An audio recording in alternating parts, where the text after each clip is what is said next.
Terima kasih Bapak, kami mengucap syukur buat malam hari ini. Kami kembali boleh berjumpa di Mesbah Doa. Kami percaya semua karena anugerah Tuhan dalam hidup kami. Engkau yang mempertemukan kami, Engkau yang terus melihara hidup kami. Bahkan sampai malam hari ini kami boleh ada. Kami bersama-sama boleh mengerti kebenaran firman-Mu dan juga mengerti kehendak-Mu.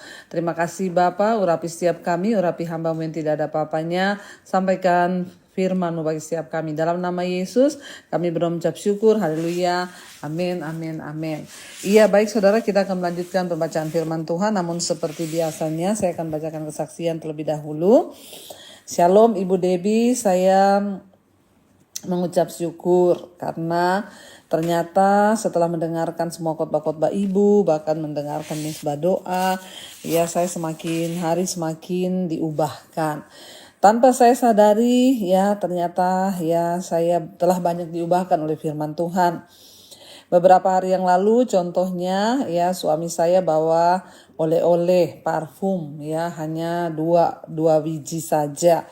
Saya disuruh pilih salah satunya. Tapi saya bingung karena dua-duanya itu adalah parfum yang paling saya suka. Saya ingin kedua-duanya dan sudah bertekad bahwa besok saya akan fight untuk mendapatkan dua-duanya dengan berbagai cara. Pokoknya saya harus dapat parfum itu dua-duanya. Dan biasanya kalau saya sudah punya mau itu akan selalu berhasil Bu. Tapi herannya ketika saya bangun pagi saya tidak lagi menginginkan untuk mau fight mendapatkan kedua parfum tersebut. Bahkan di dalam hati saya seperti tersirat kata jangan serakah. Ya kan biasanya juga bisa beli lain waktu kalau mau. Aduh Ibu, rasanya saya lega sekali Bu karena akhirnya saya juga jadi tidak cari-cari masalah dengan suami, rela berbagi dan tidak serakah. Saya percaya tanpa sadar saya sudah diubahkan dengan firman-firman dan saya selalu mendengarkan khotbah-khotbah Ibu. Bahkan selalu dengar Mesbah Doa dan Mesbah Syukur. Puji Tuhan saudara ya, memang mungkin kesaksian yang kita dengar malam hari ini sangat simpel dan mungkin kita berpikir ya kesaksian apa gitu. Tapi bagi saya ini adalah sebuah kesaksian yang luar biasa tentang dosa keserakahan. Ya seorang ibu bersaksi dia dibawain oleh suaminya parfum 2, disuruh memilih satu saja. Biasanya ya kalau dia sudah ada maunya dia akan berusaha untuk mendapatkan itu. Tapi ya puji Tuhan ibu ini berkata tanpa dia sadari ya ada suara yang berkata jangan serakah. Dia terima apa adanya saudara ya dan dia berkata dulu kalau saya ada mau Bu pasti saya akan memperoleh itu walaupun berantem juga dengan suami. Tapi puji Tuhan saya ternyata sudah banyak diubahkan karena mendengarkan firman-firman bahkan Mesbah Doa. Saudara ya bahaya kalau kita tidak bisa menahan diri dari keserakahan, maka yaitu orang akan menghalalkan segala cara untuk mendapatkan sesuatu yang dia inginkan. Bahkan ribut dengan suami, ribut dengan orang tua, dengan anak hanya karena keinginan diri yang tidak bisa tertahan. Bahkan ada orang-orang yang rela ya akhirnya utang kanan kiri. Kenapa? Karena tidak bisa menahan sesuatu rasa apa yang dia ingin memiliki. Firman Tuhan berkata, cukupkanlah dirimu dengan apa yang ada padamu saudara supaya kita belajar hidup tidak serakah. Dan juga ya akhirnya ibu berkata bahwa saya ternyata sudah banyak diubahkan sehingga pertengkaran demi pertengkaran dalam rumah tangga juga bisa terhindarkan. Puji Tuhan saudara, tentunya itulah yang Tuhan mau dari hidup kita. Kita semakin diubahkan, kita semakin hari semakin dibentuk dan hidup kita pun akan semakin ya memuliakan nama Tuhan. Terima kasih ibu buat kesaksiannya. Saya percaya ini menjadi berkat bagi setiap pendengar Mesbah Doa. Baik saudara, kita melanjutkan hari ini pembacaan firman Tuhan dari Keluaran pasal yang ke-30. Karena kemarin kita sudah selesai dengan pasal 29 tentang bagaimana Tuhan mengatur ya persembahan-persembahan. Ya bahkan ada persembahan pagi, persembahan petang. Ya kita belajar bahwa dulu itu ya sangat luar biasa ya untuk bisa datang kepada Tuhan dengan syarat-syarat yang luar biasa. Tapi kita bersyukur kita ada di zaman perjanjian baru sekarang. Ya kita tinggal ya datang kepada Tuhan dengan mempersembahkan hati yang kudus, hidup yang kudus ya. Dan kita akan lanjutkan sekarang Keluaran pasal 30 mengenai mesbah pembakaran ukupan. Ayat yang pertama, haruslah kau buat mesbah tempat pembakaran ukupan, haruslah kau buat itu dari kayu penaga. Ayat 2, sehasta panjangnya dan sehasta lebarnya sehingga menjadi 4 persegi, tetapi haruslah 2 hasta tingginya, tanduk-tanduknya haruslah seiras dengan mezbah itu. 3, haruslah kau salut itu dengan emas murni, bidang atasnya dan bidang-bidang sisinya sekelilingnya serta tanduk-tanduknya haruslah kau buat bingkai emas sekelilingnya. 4, haruslah kau buat 2 gelang emas untuk mezbah itu di bawah bingkainya, dan pada rusuknya haruslah kau buat gelang itu pada kedua bidang sisinya, dan haruslah gelang itu menjadi tempat memasukkan kayu pengusung supaya dengan itu mezbah dapat diangkut. Ayat yang kelima, haruslah kau buat kayu pengusung itu dari kayu penaga dan kau salutlah dengan emas. Ayat 6, haruslah kau taruh tempat pembakaran itu di tempat tabir penutup tabut hukum di depan tabut pendamaian yang di atas loh hukum, di mana aku akan bertemu dengan engkau. Saudara, kalau kita lihat di sini ya, semua pembuatan tabut-tabut dulu, ya tempat persembahan itu semua dari emas, batu permata. Betapa di sini kita melihat betapa mulianya Tuhan, betapa kita harus memberikan penghormatan, ya tetapi kita juga percaya di zaman perjanjian baru, ya emas dan perak Tuhan bilang itu tidak ada artinya, tetapi persembahan hidup, ya hati yang kudus yang berkenan kepada Allah itulah yang ada artinya, saudara. Ya, dikatakan di sana ayat yang ke 7. Di atasnya haruslah Harun membakar ukupan dari wangi-wangian. Tiap-tiap pagi apabila ia membersihkan lampu-lampu haruslah ia membakarnya.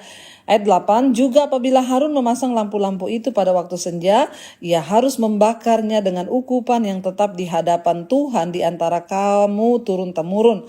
Ayat yang ke-9, di atas mezbah itu janganlah kamu persembahkan ungkupan yang lain ataupun korban bakaran ataupun korban sajian, juga korban curahan, janganlah kamu curahkan di atasnya. Ayat yang ke-10, sekali setahun haruslah Harun mengadakan pendamaian di atas tanduk-tanduknya dengan darah korban penghapus dosa pembawa pendamaian. Haruslah ia sekali setahun mengadakan pendamaian bagi mezbah itu di antara kamu turun-temurun. Itulah barang maha kudus bagi Tuhan. Jadi kita melihat saudara ya, Tuhan itu ya menginginkan sesuatu yang dipersembahkan itu kudus ya. Jadi dulu ada korban pendamaian. Kenapa? Karena dosa itu akan ya menjauhkan hubungan kita dengan Tuhan. Dosa itu akan memutuskan hubungan kita dengan Tuhan. Nah, kalau mau manusia itu diperdamaikan, dia layak menghadap kepada Tuhan, dia harus diperdamaikan. Artinya apa? Harus mempersembahkan korban. Ada darah yang dicurahkan dan itu imam yang harus melakukannya. Jadi saya juga membayangkan dulu ya imam itu betapa repot saudara ya, kalau ada orang berbuat dosa, dia harus datang mempersembahkan korban untuk ya penghapus dosa dan lain sebagainya. Kita bersyukur ya Tuhan Yesus sudah menjadi korban. Tuhan Yesus menjadi domba agung yang memperdamaikan kita dengan Allah, dan karena itu tidak ada lagi yang menjauhkan hubungan kita dengan Tuhan. Kita lanjut ayat yang ke-11, di sana juru perikopnya mengenai persembahan khusus pada waktu pendaftaran orang Israel. Tuhan berfirman kepada Musa, apabila engkau menghitung jumlah orang Israel pada waktu mereka didaftarkan, maka haruslah mereka masing-masing mempersembahkan kepada Tuhan uang pendamaian karena nyawanya. Pada waktu orang mendaftarkan mereka, supaya jangan ada tulah di antara mereka pada waktu pendaftarannya itu. 13, inilah yang harus dipersembahkan tiap-tiap orang yang akan termasuk orang-orang yang terdaftar. Ya, setengah sikal ditimbang menurut sikal kudus, sikal ini 20 gera beratnya, setengah sikal itu persembahan khusus bagi Tuhan. Setiap orang yang akan termasuk orang-orang terdaftar itu yang berumur 20 tahun ke atas haruslah mempersembahkan ya persembahan khusus itu kepada Tuhan. Ayat 15, orang kaya janganlah mempersembahkan lebih dan orang miskin janganlah mempersembahkan kurang dari setengah sikal itu pada waktu dipersembahkan persembahan khusus itu kepada Tuhan untuk mengadakan pendamaian bagi nyawa kamu sekalian. Dan haruslah engkau memungut uang pendamaian itu dari orang Israel dan menggunakannya untuk ibadah dalam kemah pertemuan, supaya itu menjadi peringatan di hadapan Tuhan untuk mengingat kepada orang Israel dan untuk mengadakan pendamaian bagi nyawa kamu sekalian. Nah, kita tahu ini bersama ya ketika bangsa Israel dibawa keluar ya oleh Musa ya, dan mereka harus didaftarkan kembali karena saudara itu ya saudara bisa bayangkan mereka tuh dibawa ya ribuan orang. Jadi ketika Musa membawa mereka keluar dari tanah perbudakan di Mesir ya, dan akhirnya mereka bisa ya digembalakan dan Harun yang menjadi imam. Jadi didaftar kembali jumlah mereka. Setiap orang harus membayar ya uang, tidak yang kaya nggak boleh lebih, yang miskin juga tidak boleh kurang. Nah, uangnya untuk apa? Uang itu dikatakan dan haruslah engkau mengut uang pendamaian itu bagi orang Israel dan menggunakan uang itu untuk apa? Ibadah dalam kemah pertemuan, karena untuk ibadah juga dibutuhkan ya pengeluaran. Jadi dari uang itu dipakai untuk ya melakukan atau ya mengadakan ya rutinitas dari ibadah itu sendiri di mesbah saudara. Lalu ayat yang ke-17 dikatakan, di sana kita akan lanjutkan judul perikopnya mengenai bejana pembasuhan. Ayat 17, berfirmanlah Tuhan kepada Musa, haruslah engkau membuat bejana dan juga alasnya dari tembaga untuk pembasuhan, dan kau tempatkanlah itu antara kemah pertemuan dan mesbah, dan kau taruhlah air ke dalamnya. Maka Harun dan anak-anaknya haruslah membasuh tangan dan kaki mereka dengan air di dalamnya. Apabila mereka masuk ke dalam kemah pertemuan, haruslah mereka membasuh tangan kaki dengan air, supaya mereka jangan mati. Demikian juga apabila mereka datang ke mesbah itu untuk menyelenggarakan kebaktian dan untuk membakar korban api-apian bagi Tuhan, haruslah mereka membasuh tangan dan kaki mereka, supaya jangan mereka mati. Itulah yang harus menjadi ketetapan bagi mereka untuk selama-lamanya, bagi dia dan bagi keturunannya turun-temurun. Jadi saudara, Harun dan keturunannya sebagai imam harus membasuh tangan dan kaki mereka di kolam pembasuhan. Kalau kita lihat ya di zaman perjanjian lama seperti ya saudara seberang kita ya. Jadi ambil air ya, membasuh tangan dan kaki sebagai tanda mereka harus kudus saudara. Supaya Tuhan bilang apa? Mereka tidak mati ketika mereka masuk ke dalam mesbah saudara ya. Dan akhirnya mereka harus membasuh di kolam pembasuhan. Ini juga adalah gambaran bahwa kalau kita ingin menghadap Tuhan, kita harus membasuh hati kita, hidup kita. Kalau ada dosa, kita minta ampun, baru kita bisa menghadap kepada Tuhan. Supaya kita tidak mati. Mati apa? Mati rohani.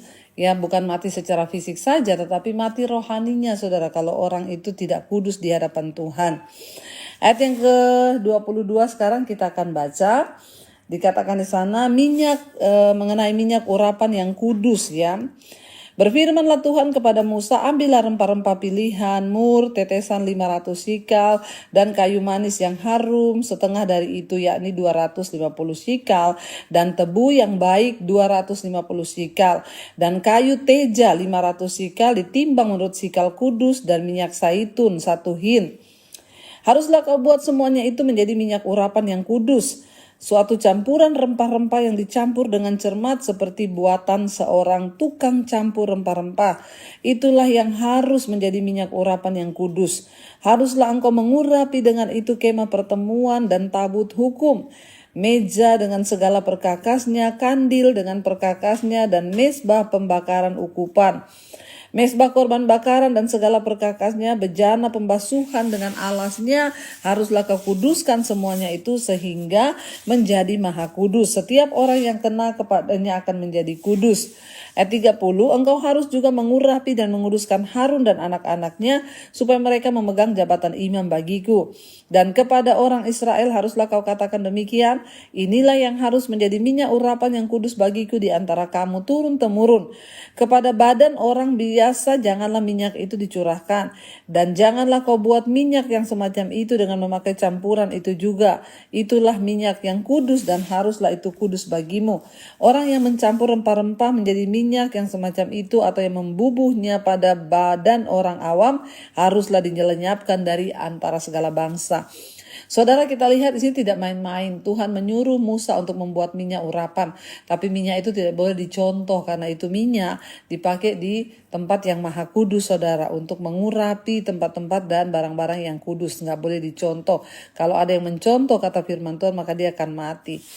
Kita lanjut ayat 34. Mengenai ukupan yang kudus, ya, berfirmanlah Tuhan kepada Musa, ambillah wangi-wangian, yakni getah damar, kulit lokan, dan getah rasa mala. Wangi-wangian itu serta kemenyan yang tulen, masing-masing sama banyaknya. Semuanya itu haruslah kau buat menjadi ukupan. Suatu campuran rempah-rempah seperti buatan seorang tukang campur rempah-rempah digarami, murni dan kudus. Sebagian dari ukupan itu haruslah kau giling sampai halus dan sedikit daripadanya kau letakkanlah di hadapan tabut hukum di dalam kemah pertemuan. Di mana aku akan bertemu dengan engkau, haruslah itu maha kudus bagimu. Dan tentang ukupan yang harus kau buat menurut campuran yang seperti itu juga, janganlah kau buat bagi kamu sendiri, itulah bagian untuk Tuhan yang kudus bagimu. Orang yang akan membuat minyak yang semacam itu dengan maksud untuk menghirup baunya haruslah dilenyapkan dari antara bangsanya. Kita lihat, saudara, ketika Tuhan memberi perintah satu kepada Musa membuat minyak, ya, untuk diurapi di tempat yang maha kudus, tidak boleh dicontoh karena orang yang mencontohnya pasti akan mati. Kita melihat, ya, dari sini kita bisa banyak belajar dan tidak banyak yang bisa kita paparkan hari ini karena ini hanya mengenai peraturan-peraturan di zaman perjanjian lama untuk menghadap Allah di kemah pertemuan, kemah maha suci. Jadi saudara, kita hanya bisa belajar malam ini bahwa betapa kudusnya Tuhan. Mari kita mau satukan hati, kita mau berdoa. Terima kasih Bapa, kami mengucap syukur Tuhan yang terus mengajarkan kepada kami. Ajar kami juga terus menghargai Tuhan dalam kekudusan-Mu Bapa. Ajar kami untuk selalu mengandalkan Engkau, memberikan penghormatan, pujian yang harum bagi Tuhan. Kalau hari ini kami boleh datang kepada Tuhan tanpa membawa apapun, ya, tapi kami tahu persembahan yang harum bagi Tuhan adalah hidup yang kudus di mata Tuhan. Sucikan dan kuduskan setiap hidup kami, layakkan setiap kami Tuhan untuk menjadi anak-anak-Mu. Hamba berdoa bagi setiap mereka yang mendengarkan Mesbah Doa malam ini, perlindungan Tuhan turun sempurna, yang sakit Engkau sembuhkan, yang beban berat Engkau berikan kelegaan Tuhan. Mereka yang terikat dengan dosa-dosa, kenajisan, percabulan, yang terikat dengan persinahan, perselingkuhan, homoseksual, lesbian, yang terikat dengan judi, narkoba, rokok, minuman-minuman keras, yang terikat dengan kenakalan-kenakalan, apapun itu Bapa, kepahitan, juga kebencian, ketakutan, kami tolak semua itu dalam nama Yesus. Bebaskan setiap kami agar kami hidup boleh dekat dengan Tuhan. Mereka yang terlilit hutang piutang, biarlah mereka boleh bertobat Bapa, dan Tuhan turut menyelesaikan segala sesuatunya. Tuhan terus memberkati bagi setiap mereka yang sedang terbaring sakit hari-hari ini. Jamahan Tuhan terjadi. Kami percaya dalam nama Yesus kami disembuhkan oleh Tuhan. Berkati juga mereka yang berkekurangan, Tuhan mencukupi. Kami terus melepaskan berkat bagi bangsa dan negara kami Indonesia. Lawatan Tuhan turun bagi bangsa Indonesia. Berkati Bapak Presiden Jokowi, wakilnya, seluruh jajaran kabinet yang ada, TNI, Polri yang menjaga bangsa ini, bahkan semua instansi yang ada di Indonesia. Tuhan memberkati dengan roh takut akan Tuhan. Segala bentuk korupsi Tuhan kami tolak, patahkan, hancurkan, biar bangsa ini boleh menjadi berkat bagi bangsa-bangsa yang lain. Terima kasih Bapa, Engkau juga memberkati seluruh bangsa-bangsa mereka yang terus setia berdoa di 5 benua, Asia, Afrika, Amerika, Eropa, Australia. Tuhan memberkati, berikan damai sejahtera dan sukacita-Mu. Terima kasih Bapa, kami percaya di dalam nama Yesus, yang sakit sudah Engkau sembuhkan, yang beban berat Engkau berikan kelegaan. Mari kita buka hati dan tangan kita saudara di hadapan Tuhan untuk menerima berkat Tuhan. Karena itu, terimalah kiranya berkat dari Allah Bapa, cinta kasih Tuhan Yesus Kristus, penyertaan Allah Roh Kudus melimpah atas hidupmu, keluargamu, rumah tanggamu, pekerjaanmu, sehingga engkau boleh diberkati Tuhan dan engkau akan menjadi berkat bagi banyak orang. Di dalam nama Tuhan Yesus Kristus, kami mengucap syukur, kami terima berkat-Mu. Sama-sama kita katakan, amin, amin, amin. Tuhan Yesus memberkati, shalom dan And there I find you in the mystery.